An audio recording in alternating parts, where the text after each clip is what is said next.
Gente bonita de Deus, do Distrito de Jardim Lobato, você que faz parte de uma dupla missionária da nossa escola missionária, como vocês sabem, nesse período de julho, eu estou aqui durante a semana na pós-graduação no SALT IAM. E nós estamos aqui nessa manhã com um amigo nosso, conhecido por vocês através do Novo Tempo, pastor Luiz Gonçalves, o evangelista da divisão sul-americana, e eu pedi nessa manhã que ele falasse para nós algumas dicas importantes sobre a questão de persuadir uma pessoa a decidir-se por Jesus. Pastor Luiz, muito obrigado pela sua atenção e gostaria que o senhor falasse uma mensagenzinha rápida para os irmãos de Jardim Lobato e desse essas dicas para nós. Obrigado, pastor Arisvaldo. Olá, irmãos, tudo bom? Realmente nós estamos aqui no IAM fazendo esse curso, estudando mais a palavra de Deus, nos preparando melhor para cumprir a missão. Mas agora nós paramos um pouco para falar com você. Aqui na segunda carta de Paulo a Timóteo, capítulo 4, verso 5, diz assim: Tu, porém, sê sóbrio em todas as coisas, suporta as aflições, faz o trabalho de um evangelista, cumpre cabalmente o teu ministério. Bem, o que seria fazer o trabalho de um evangelista e o que significa cumprir cabalmente o ministério? Esse é um ponto que eu queria conversar com você. Primeiro, a ideia de dupla missionária é uma ideia bíblica.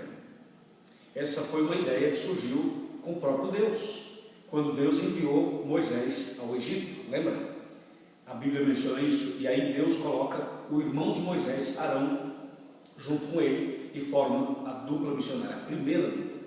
E essa ideia da dupla é tão forte, que Deus usou os dois para tirar as pessoas da escravidão egípcia e conduzir essas pessoas até a terra prometida. Hoje, Deus está usando você e a sua dupla. Sabe para quê? Para continuar a missão que Deus confiou a Moisés naquele tempo.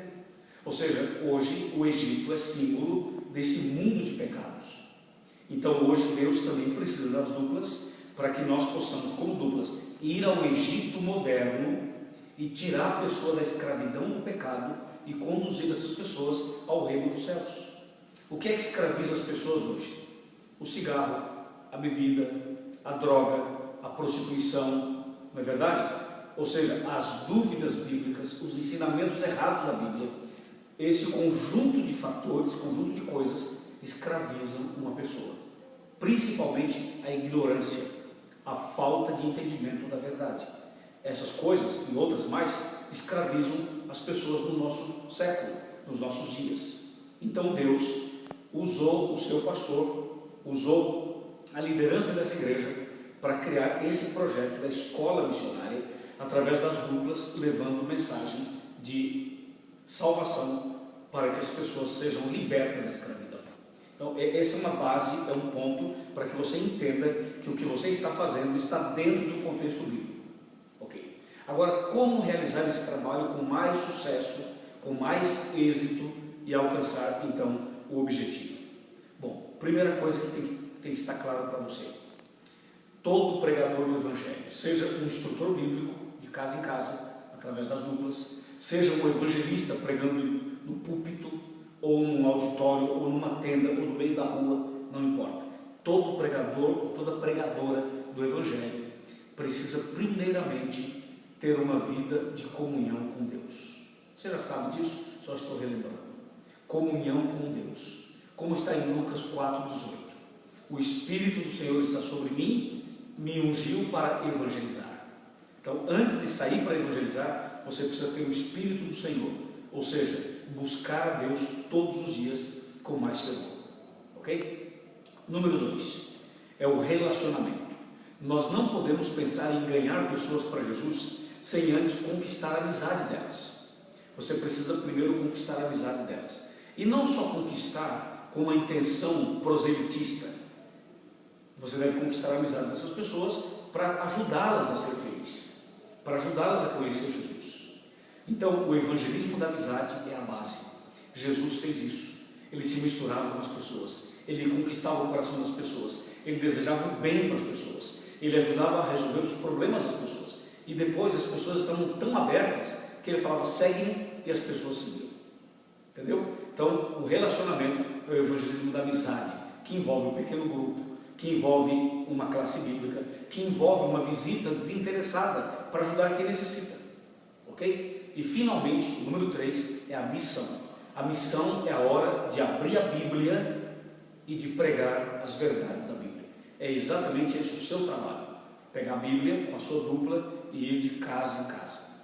Agora veja, a ideia da dupla é o seguinte: quando um está falando, dando o estudo bíblico, a outra pessoa está em espírito de oração, entendeu? Se na casa onde você vai dar o estudo bíblico tiver uma criança, ela pode estar comportada ou agitada. Um dá o estudo bíblico e a outra pessoa da dupla dá uma atenção especial para essa criança, ok? Se você perceber uma necessidade durante o estudo bíblico, quem vai agir para resolver o problema é a pessoa da dupla que está do lado sem dar o estudo bíblico. Um dá o estudo, o outro assessora, o outro ajuda, o outro apoia. Esse é um ponto fundamental. Um segundo ponto é o seguinte: quando você for dar estudo bíblico para uma pessoa católica, você tem que se preparar um pouco antes e saber o que o católico acredita. E você pode usar alguns termos comuns para o católico, termos estes que não contradizem a Bíblia, entendeu? Por exemplo, se o seu interessado for uma pessoa católica, você, ao invés de chamar esse livro de Bíblia, você chama de Bíblia Sagrada, que é um termo mais católico. Quando você for falar do Espírito Santo, ao invés de você falar só Espírito Santo, você pode falar o Divino Espírito Santo, entendeu? Quando você for falar, por exemplo, de Jesus, não fale só Jesus, fale Nosso Senhor Jesus Cristo. São expressões corretas e que são familiares para um católico. Quando você for fazer uma oração com o seu interessado católico, você pode começar a oração ou durante a oração usar alguns termos que são comuns para eles. Como por exemplo, você pode começar assim: Pai nosso que estás nos céus, santificado seja o teu nome ou o vosso nome. E você pode iniciar com essas palavras, que são palavras que soam bem ao ouvido de um católico, entendeu? Outra dica: se o seu interessado for evangélico tradicional, como batista, presbiteriano, metodista, os tradicionais, você pode usar os termos adventistas mesmos, como por exemplo Bíblia, Deus, Jesus, vamos orar, porque a linguagem deles é muito semelhante à nossa. Agora, se você tem um interessado que é pentecostal ou neopentecostal, a linguagem já é totalmente diferente do católico e do tradicional. Então, você, por exemplo, vai se referir à Bíblia, você não chama isso aqui de Bíblia, você diz assim: vamos abrir a palavra. A palavra. Você viu a diferença? Para o católico é Bíblia Sagrada, para o adventista e para os tradicionais é Bíblia. Mas para um pentecostal, isso aqui é a palavra. Entendeu? Outra coisa, quando você for falar assim: agora vamos fazer o estudo da palavra, você diz assim: agora nós vamos buscar a revelação de Deus através da palavra. Use a palavra revelação, porque quando você faz um estudo bíblico com um pentecostal, o que está acontecendo ali? O que está acontecendo naquele momento? Uma revelação. Ou seja, a mensagem é nova para ele, é uma revelação sobre a volta de Cristo, o milênio, a nova terra, os 10 mandamentos, o sábado, os princípios de saúde e por aí vai. Entendeu? Então você pode usar termos, palavras que são comuns para eles. Se você for fazer uma oração, por exemplo, e o seu interessado é muito pentecostal, é daqueles bem pentecostal, você pode usar alguns termos também, sempre com muito cuidado, mas usar alguns termos que são comuns para eles. Por exemplo, você pode orar mais ou menos assim: querido Deus da glória, Deus da glória, entendeu? Pai Todo-Poderoso, nós estamos reunidos aqui na Tua santa presença e sabemos que o Senhor é um fogo consumidor. Venha com o Teu Espírito Santo e que esse fogo do Espírito queime o nosso coração e queime os nossos pecados. Que hoje a revelação da Tua palavra venha produzir em nós um milagre. Nós queremos receber um milagre hoje através da revelação da Tua palavra. Entendeu? Estou dando só algumas dicas, você tem outras, como a palavra glória e outras palavras mais, que você pode usar sempre com muita sabedoria. Não vá para um extremo e nem vá para o outro. Apenas utiliza palavras que são comuns para eles. Entendeu? Agora vamos supor que o seu interessado seja uma pessoa espírita. Se for uma pessoa espírita, você não vai chamar isso aqui de Bíblia, nem de Bíblia Sagrada, nem de palavra. Você vai chamar isso aqui de Evangelho. que é uma expressão comum ao espiritismo, especialmente ao kardecismo. Então diz assim, nós vamos hoje estudar, porque o espírita se considera uma pessoa muito culta. Então você diz, nós vamos estudar ou examinar o Evangelho. O Evangelho segundo João, o Evangelho segundo Lucas, o Evangelho segundo Marcos, são expressões comuns para o espírita. Entendeu? E quando você estiver passando a mensagem para um espírita, você pode explorar a palavra Evangelho, a palavra luz, a palavra sabedoria, entendeu? São palavras comuns para eles. Por exemplo, você pode falar assim, hoje o nosso estudo vai trazer para a nossa vida uma luz especial.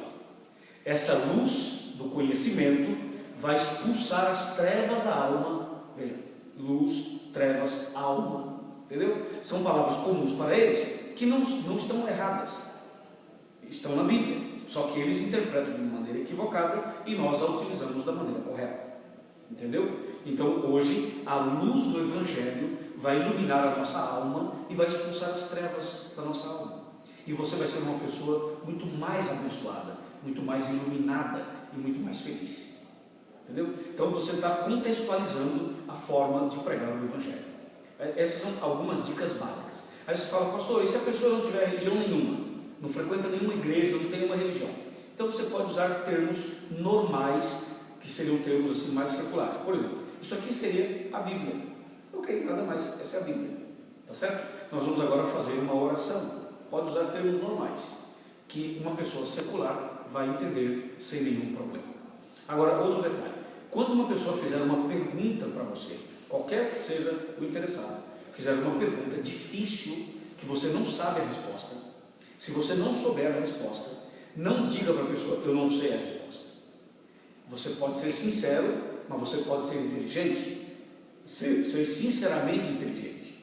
Então você não precisa falar, eu não sei, porque o teu interessado normalmente pensa que você é um professor, e ao ser o professor ou a professora é uma pessoa devidamente preparada, mas nós não sabemos tudo.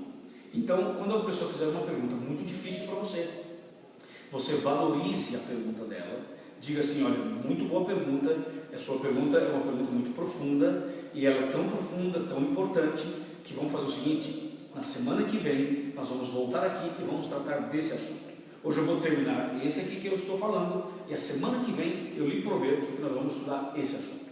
Aí você leva a pergunta da pessoa para casa, ora a Deus, estude o assunto. Se você não conseguir, procure o pastor, procure saber sobre o tema, tenha conhecimento correto. Não vá só para a internet, porque às vezes na internet o que tem lá pode não ser exatamente o que é certo. Então, leia na Bíblia, busque no Espírito de Profecia e consulte o seu pastor. Ele vai te dar as devidas orientações e você vai, semana que vem, voltar e vai dizer, hoje nós vamos falar daquele assunto que o senhor ou que a senhora perguntou. E aí você abre a Bíblia e dá um estudo e explica. Então, a pergunta do teu interessado enriqueceu você, fortaleceu você e ao mesmo tempo te ajudou a tirar a dúvida do outro. Por isso que fazer evangelismo é bom, principalmente para quem faz, porque você viu como enriquece, a gente aprende, e também para quem ouve consequentemente. Veja, são algumas dicas apenas para que você possa saber como proceder diante de algumas situações. Agora eu termino dizendo assim, não tenha medo, não temas, não desanime, os problemas virão, os obstáculos aparecerão, mas Deus está com você, entendeu? O Espírito de Deus está com você, os anjos também estarão com você. Pode ir sem medo. Se alguém desistir, Deus vai te dar outro, entendeu? Se alguém começou bem e de repente abandonou o estudo bíblico, não desanime, continue orando e Deus vai te dar outras pessoas. Vai firme, a vitória é certa, a vitória é garantida. Faça o trabalho de um evangelista, cumpra cabalmente o seu ministério e saiba que Deus vai te utilizar poderosamente hoje e todos os dias da sua vida. Afinal, você sabe, né? Não basta ser adventista, tem que ser evangelista. Amém. Muito obrigado, pastor Luiz, formidáveis suas dicas. Nós não podemos ter a sua presença aqui conosco nessa escola bíblica missionária, mas muito importante de criarmos elos com as pessoas e atingir. Eu espero que você, na primavera, possa trazer esse amigo que agora é interessado seu e que ele possa estar sendo batizado, descendo as águas, através da ministração do seu trabalho e, logicamente, o Espírito Santo usando você. Muito obrigado, pastor. Que Deus o abençoe. Amém. Beleza? Foi?